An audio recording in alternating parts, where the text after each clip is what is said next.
Türk vatandaşlığını almakla ilgili tüm merak ettikleriniz bu videoda. Vatandaşlığına hangi yola başvuru yaptım, nereye başvuru yaptım, gerekli olan evraklar nelerdir ve süreç nasıl ilerliyor hepsini tek tek anlatacağım. Merhaba arkadaşlar, kanalıma ve ilk YouTube videoma hoş geldiniz. Ben Nisan Mürsalova, artık 8 yıldır bir Azerbaycanlı olarak Türkiye'de yaşıyorum. İlk YouTube videomu Türk vatandaşlığını alma sürecimle ilgili çekmek istedim. Çünkü ben Türk vatandaşlığına başvuru yaparken birçok araştırma yaptım. Maalesef bununla ilgili pek bir bilgiye ulaşamadım. Onun için de Türk vatandaşlığıyla ilgili tüm sürecimi anlatmak istiyorum sizlere. Umarım bir nebze de olsa faydası olur sizler için.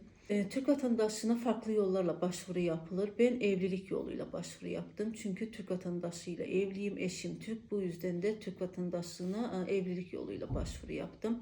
Ve evlilik yoluyla Türk vatandaşlığına nasıl başvuru yapılır, nereye başvuru yapılır, gerekli olan evraklar nelerdir ve süreç nasıl ilerliyor hepsini tek tek anlatacağım. Eğer Türk vatandaşıyla 3 yıllık evliliğiniz varsa vatandaşlık başvurusu için hak kazanmışsınız. Şunu da belirtmeden geçmek istemiyorum. Bu 3 yıl içerisinde istediğiniz zaman ülkeye giriş çıkış yapabilirsiniz. Yani ben bu 3 yıl içerisinde 5-6 kere Azerbaycan'a giriş çıkış yaptım.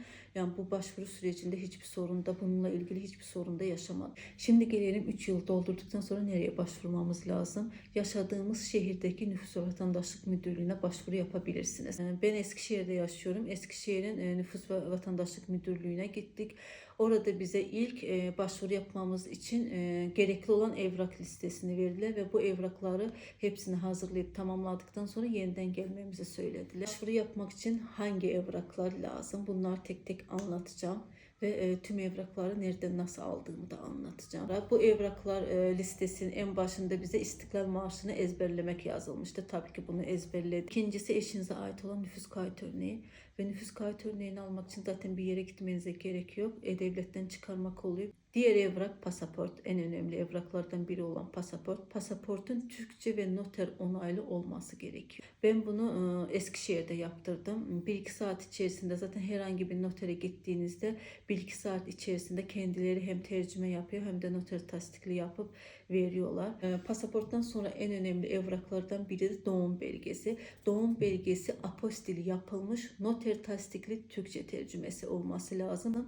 Ben doğum belgesini Türkiye'de değil Azerbaycan'da yaptırdım. Geçen yıl kışın zaten Azerbaycan'da olduğum için hiç Türkiye'de uğraşmak istemedim. Direkt Azerbaycan'da hazırlayıp buraya getirdim. Hiçbir sorun da yaşamadım. Diğer evraklardan birisi oturma izninin fotokopisi lazım. Evrak listesinde hem eşim için hem de benim için fotoğraf istemişti ama kaç tane olduğunu tam olarak hatırlamıyorum. Galiba eşimden 2 tane, benden 1 tane diye istemişlerdi biliyorum. Geçen yıl olduğu için tam hatırlamıyorum. Ve tüm evrakları hazırladıktan sonra yeniden Nüfus ve Vatandaşlık Müdürlüğü'ne gittik. Burada evraklar teslim etmeden önce belirli bir hizmet bedeli olduğunu söylediler ve belirli bir hizmet bedelini de ödedikten sonra makbuzla birlikte tüm evrakları onlara teslim ediyorsun. Tüm evraklar teslim ettik. Hepsi tek tek incelendi. Ondan sonra dilekçe formunda bir kağıt verildi. O dilekçe formunda da tüm bilgileri doldurduk. Yanlış hatırlamıyorsam parmak izi falan da alındı. Orasını tam hatırlamıyorum. Diğer en önemli konunu da belirtmeden geçmek istemiyorum. İster pasaport olsun, ister doğum belgesi olsun.